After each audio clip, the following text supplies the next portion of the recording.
एक और अहम खबर शामिल करते हैं जी। ये मामला है GHQ हमला केस, जिसमें गिरफ्तार कौमी असम्बली में अपोजिशन लीडर उमर अयूब और साबिक वज़ीर कानून पंजाब राजा बशारत समेत पाकिस्तान तहरीक इंसाफ की गिरफ्तार रहनुमाओं को जमानत पर रिहा कर दिया गया है। रावलपिंडी की इंसदाद दहशतगर्दी अदालत ने पेशावर हाई कोर्ट से जमानत के बावजूद गिरफ्तारियों पर बरहमी का इजहार किया है। गुज़श्ता रोज अडियाला जेल में GHQ गेट हमला केस की समाअत के दौरान बानी PTI समेत 60 मुलजिमों पर फर्द जुर्म आयद की गई थी, जिसके बाद अटक पुलिस ने गुज़श्ता रोज उमर अयूब, राजा बशारत, अहमद चट्ठा, माजिद दानियाल और मलिक अजीम को अडियाला जेल के बाहर से गिरफ्तार कर लिया था। आज इंसदाद दहशतगर्दी की खुसूसी अदालत के जज अमजद शाह ने केस की समाअत के दौरान उमर अयूब और राजा बशारत समेत दीगर PTI के जो रहनुमा हैं उनकी रिहाई का हुक्म दिया, जिसके बाद PTI रहनुमाओं को रिहा किया गया। बानी PTI के खिलाफ मुल्क भर में दर्ज मुकदमात की तफसीलात भी सामने आई हैं, वो भी अपने नाजरीन से शेयर करते हैं कि जी बानी PTI के खिलाफ मुल्क भर में दर्ज मुकदमात की तादाद 148 और हो चुकी है और वजारत दाखिला और इस्लामाबाद पुलिस की अलग अलग रिपोर्ट सामने आई हैं। बानी PTI के खिलाफ पंजाब भर में 99, इस्लामाबाद में 76, खैबर पख्तूनख्वा में 2 और FIA में मुकदमात और इंक्वायरीज की तादाद 7 सामने आई है। और कुल मुकदमात बना के ये बनते हैं 188 मुकदमात बन जाते हैं। एक तोशाखाना फौजदारी केस भी इसमें शामिल है, साइफर है, इद्दत केस है, और जिन केसेस में बानी PTI की बरियत हो चुकी है वो इसमें शामिल नहीं है। नैब रिपोर्ट के मुताबिक नैब में बानी PTI के खिलाफ 3 मुकदमात इस वक्त ज़ेर इल्तवा भी हैं और बानी PTI पर अक्टूबर, नवंबर और दिसंबर यानी कि इन 3 महीनों में एहतजाज के तनाजुर में भी मुकदमात दर्ज किए गए हैं। उधर वज़ीर इत्तलात सिंध शर्जीला मेमन ने PTI को सख्त तनकीद का निशाना बनाया है। उनका कहना है कि PTI मुल्क में अनारकी चाहती है। उन्होंने आज क्या कहा वो देख लेते हैं। की प्रायोरिटी सिर्फ और सिर्फ ये है कि पाकिस्तान में अनारकी फैलाई जाए, पाकिस्तान में अफरा तफरी फैलाई जाए, अमन अमान एक न्यायती खतरनाक हद तक खराब होता जा रहा है खैबर पख्तूनख्वा में। जिस पुलिस को आपने ड्यूटी देनी चाहिए कि वो लॉ एंड ऑर्डर को देखे, वो दहशतगर्दों से लड़े, उस पुलिस को आपने कहा कि जी हर हफ्ते कोई ना कोई लॉन्ग मार्च करने के लिए आपको सिक्योरिटी फराहम करे। आप अभी भी खुद भी कहते हो कि जी मेरे पास हथियार है, मेरे पास हिम्मत है, मेरे पास पैसा है, मैं हुकूमत से लड़ूंगा। तो इसी तमाम तर सूरत हाल पर बात करने के लिए हमें ज्वाइन कर लिया है सीनियर तजज़ियाकार राना मुबशर साहब ने। राना मुबशर साहब, इतने मुकदमात दर्ज हो गए हैं, ये मुकदमात लड़ने किसने हैं, ये मुकदमात ख़त्म कैसे होंगे, और पाकिस्तान तहरीक इंसाफ की जो आला क़यादत है आने वाले दिनों में क्या कानूनी मुश्किलात उनके लिए देख रहे हैं आप? देखें, मेरे ख्याल में ये सारी चीज़ें शुरू हुई हैं। ये जो प्रोटेस्ट था, प्रोटेस्ट जो विच वेंट अगली, एंड उस प्रोटेस्ट को जहां पे संगजानी कहा जाता है कि इमरान खान इनिशियली कह रहे थे कि जनाब उसको संगजानी में पड़ाव डाल दें, वो नहीं हुआ। और जो लीडरान बाहर थे उनका कहना ये है कि जनाब जो लोग थे, उनके साथ जो लोग आए थे, वो इतने चार्ज थे कि वेन्यू वो चेंज नहीं कर सके, और कोशिश उन्होंने की कि जनाब कलसूम हॉस्पिटल के सामने रुक जाए और वो लोग भी रुक जाए, लेकिन देवर एडिमेंट, जो लोग उनके साथ आए थे वो बज़िद थे कि किसी न किसी तरीके से डी चौक पहुंचा जाए। अब यहाँ पे जो क़यादत थी PTI की, वो भी ये चाहती थी कि डी चौक ना जाया जाए क्योंकि क्राउड कहीं उनके हाथों से निकल ना जाए। So there was a possibility कि वो लोग शायद उनके लीडरान जो वहाँ पे मौजूद थे उनकी बात ना सुनते और वो डी चौक से आगे भी चले जाते। ये वहाँ पे PTI के लीडरान जो है उन्होंने खुद बताया मुझे। So anyways, to cut it short, जो वो सिचुएशन, जो वो प्रोटेस्ट विच वेंट अगली, उसको अगर ना होता वो, तो मेरी जाती इतलात ये है कि जैसे मैंने उस दिन भी प्रेडिक्ट किया था, जिस दिन मैंने कहा था कि सारी चीजें वाइंड अप हो जाएंगी, और जिस दिन प्रोटेस्ट हो रहा था मैंने कहा था सारी चीजें वाइंड अप हो जाएंगी, आज ही हो जाएंगी, आज रात को ही हो जाएंगी। उसी तरह मेरे पास इतलात थी, और इतलात वो ये थी, और मुसद्दका इतलात थी मेरे पास, कंफर्म मेरे पास यहाँ पे आई वुड से कि इतलात थी कि there were possibilities, very bright possibilities कि इमरान खान जो है उसको 24 को जहन में रखें, 24-26 को जहन में रखें तारीख को जब प्रोटेस्ट था, उसके आगे आप 15-20 दिन ऐड कर लें।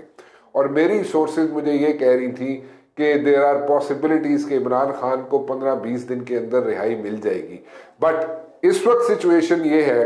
कि क्योंकि दैट प्रोटेस्ट वेंट अगली, वहां पे प्रॉब्लम्स खड़ी हो गई, इश्यूज खड़े हो गए, और जो कि अच्छी सूरत हाल इख्तियार नहीं किया उस प्रोटेस्ट ने, उसके बाद सिचुएशन जो है वो कोई इतनी अच्छी नहीं है रिहाई की जी। और अभी अगर देखा जाए तो मेरे ख्याल में वो जो रिहाई हो सकती थी 15-20 दिन के अंदर अंदर 24 तारीख के बाद, वो अब शायद मौखर हो गई है। अब शायद इतनी जल्दी ना हो सके, अब शायद फिर थोड़े से 2-4 महीने लग जाए, 2-3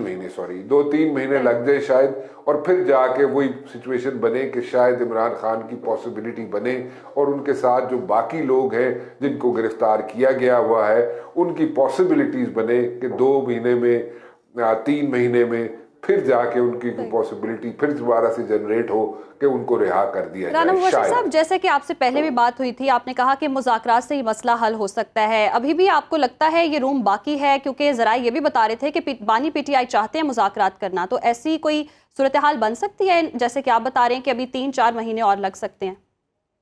3-4 महीने नहीं, मैंने उसको मैं दोबारा करेक्ट किया था अपने आप को, 2 से 3 महीने। ठीक, 2 से 3। जी देखे बात ये है, देखे जब तक मुज़ाकरात नहीं करेंगे उस वक्त तक कोई हल नहीं निकलेगा, ठीक है, चाहे वो बिहाइंड द सीन हो या वो ओपनली हो। सो आई पर्सनली थिंक कि जो इमरान खान चाह रहे हैं वो ये चाह रहे हैं, उन्होंने अभी एक नेगोशिएशन कमेटी बनाई है अभी रिसेंटली, और वो नेगोशिएशन कमेटी जो है उसके अंदर उमर यूब भी है, और वो नेगोशिएशन कमेटी जो है वो मुज़ाकरात करेगी हुकूमत से। देखिए पहले एक पीटीआई के अंदर बहुत रिजिड यहाँ पे स्टैंस लिया गया था कि अगर वो मुज़ाकरात करेंगे तो उन लोगों से करेंगे जो लोग जनाब वाकई पावर इंजॉय करते हैं। दे वर रेफरिंग टू पिंडी, ठीक है। सो अब जो है, अब थोड़ी सी लचक मुझे जो नजर आ रही है पीटीआई के स्टैंस में, वो ये है कि जनाब वो किसी से भी बातचीत कर सकते हैं, हुकूमत से भी बातचीत कर सकते हैं। So this is a new thing which I think is going to happen, it is on the cards कि किसी वक्त भी मुज़ाकरात शुरू हो सकते हैं नेगोशिएशन टीम के साथ जो इमरान खान ने बनाई है। लेकिन राना साहब, फाइनल कॉल तो हमने देख ली, वो तो एक किस्म की नाकामी हो गई, और उससे पहले भी जितने एहतजाज ये 3 महीनों में हमने देखे हैं उसका भी कोई ख़ास फ़र्क नहीं पड़ा। लेकिन अब जो अडयाला जेल से जो खबरें आ रही हैं ज़राए के हवाले से कि बानी चेयरमैन पीटीआई अभी भी ये कह रहे हैं कि मेरे पास एक आखिरी पत्ता है, तो इस सब के बाद एक आखिरी पत्ता क्या हो सकता है उनके पास? देखिए, वो आप उस ट्रम्प कार्ड की बात कर रहे हैं जो बार बार जिक्र किया जा रहा है कि इमरान खान कह रहे हैं कि उनके पास एक ट्रम्प कार्ड है और वो ट्रम्प कार्ड वो उसको अभी इस्तेमाल नहीं करना चाहते। ठीक है, हर एक के पास ट्रम्प कार्ड्स होते हैं, किसी न किसी ने उसको रखा होता है फॉर लाइक रेनी डेज, उसके लिए रखा होता है कि जनाब जब बहुत ज़्यादा मुश्किल पड़ गई तो फिर वो कार्ड यूज़ करेंगे। बट आई पर्सनली थिंक कि वो ट्रम्प कार्ड जो है शायद यूज़ ना हो, और एक मिड जनवरी में नेक्स्ट ईयर मिड जनवरी में शायद ये दोबारा कोई कॉल देने की कोशिश करें पीटीआई वाले, और दोबारा ये कॉल देने की कोशिश ये कर सकते हैं कि जनाब हम एक नया प्रोटेस्ट लॉन्च करने जा रहे हैं, नया प्रोटेस्ट करेंगे, उससे उसके साथ नथी होंगी काफ़ी चीज़ें जो कि शायद इनके लिए गेम चेंजर साबित हो सके। लेकिन उसको भी मैं कोई ट्रम्प कार्ड नहीं कहूँगा, क्योंकि आगे आप देख लें कि इनका वोटर सपोर्टर जो है पीटीआई का वो दिल बर्दाश्ता हो गया है कि बाहर जो लीडर्स बैठे हुए हैं इमरान खान के अलावा, बाहर जो लीडर्स हैं मेजॉरिटी के साथ उन्होंने अपनी होप्स पिन की हुई थी और की हुई हैं अभी भी, खैर क्योंकि उनके पास ऑप्शन कोई नहीं है, लेकिन वो चाहते ही हैं कि जनाब ये उनके साथ चलें, वोटर प्रोटेस्टर के साथ चलें, लेकिन वो दिल बर्दाश्ता हुए इस लीडरशिप से, मेजॉरिटी लोग उनका वोटर सपोर्टर जो है वो उनसे काफ़ी दिल बर्दाश्ता है। और ये 24 नवंबर का जो एहतजाज और जिस तरह से क़यादत जो है वो अपने कारकुनान को छोड़ के वापस चली गई, उस पर काफ़ी गुस्सा भी पाया जाता है इन कारकुनान में, और जितने भी सपोर्टर्स हैं वो मायूस हो चुके हैं। और जैसे कि राना साहब ने कहा दोबारा कॉल दी जा सकती है, इम्कानात हैं, तो मुझे नहीं लगता कि उस तरह से अब सपोर्टर्स भी निकले, क्योंकि मायूस हो चुके, कितनी बार निकलते और क़यादत ही जब गायब हो जाती है, ये बड़ी मायूस कुन बात। जो फाइनल कॉल थी वो अब लग रहा है कि सेमीफाइनल कॉल है, क्योंकि एक राना साहब मिस कॉल भी कुछ लोग कहते हैं उसे, लेकिन राना साहब ये कह रहे हैं कि जनवरी के मिड में शायद एक और एहतजाज की कॉल जो है वो सामने आ सकती है, लेकिन देखना होगा कि हालात साजगार होते हैं या नहीं।